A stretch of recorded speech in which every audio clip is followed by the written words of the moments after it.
الحمدللہ رب العالمین والعاقبۃ للمتقین والصلاۃ والسلام علی سید الانبیاء والمرسلین اما بعد۔ آج ہم جس موضوع پہ گفتگو کو سماعت کریں گے وہ یہ ہے کہ مسجدوں کے آداب کیا ہیں۔ طبرانی میں حضرت ابو امامہ رضی اللہ تعالیٰ عنہ سے روایت ہے کہ نبی پاک صلی اللہ علیہ وسلم نے ارشاد فرمایا کہ مسجدوں کو بچوں، پاگلوں، بے، شر اور جھگڑے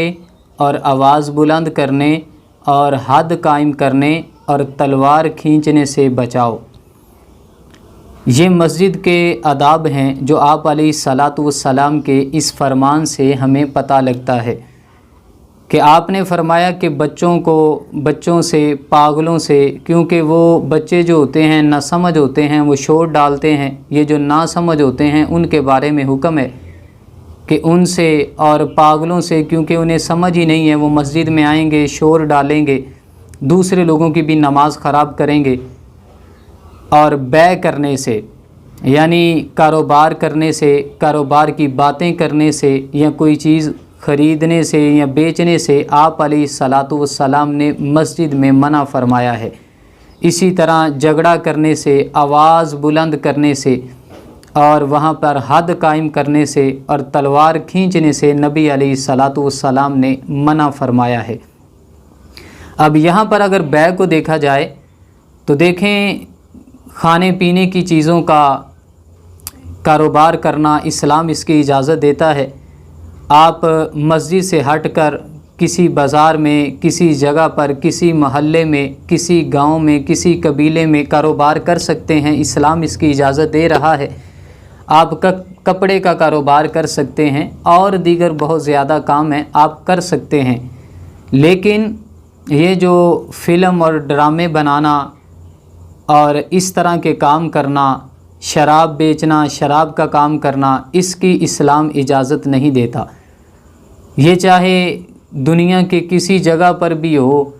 تو لیکن اسلام نے اس کی اجازت نہیں دی۔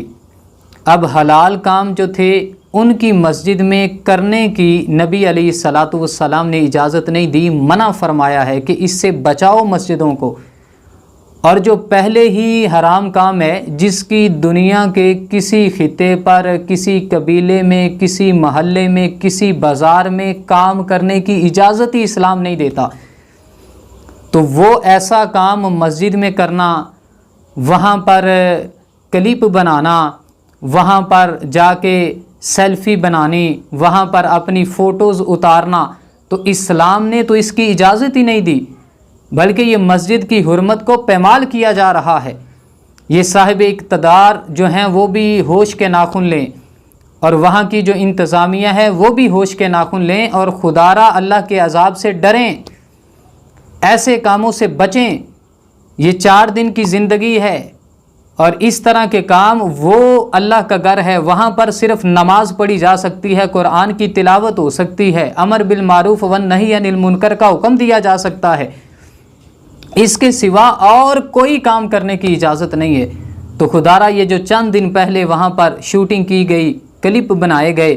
اور وہاں پر فوٹوز اتاری گئی، تو خدارا اللہ تعالیٰ ان لوگوں کو بھی ہدایت عطا کرے، تاکہ یہ مسجدوں میں صرف اگر جائیں تو نماز کے لیے جائیں، مسجدوں میں اگر جائیں تو صرف قرآن پاک کی تلاوت کرنے کے لیے جائیں، ایسے کام کر کے مسجدوں کی بے حرمتی نہ کریں اور اللہ کے عذاب کے مستحق نہ ہوں۔ اللہ تعالیٰ ہمیں عمل کی توفیق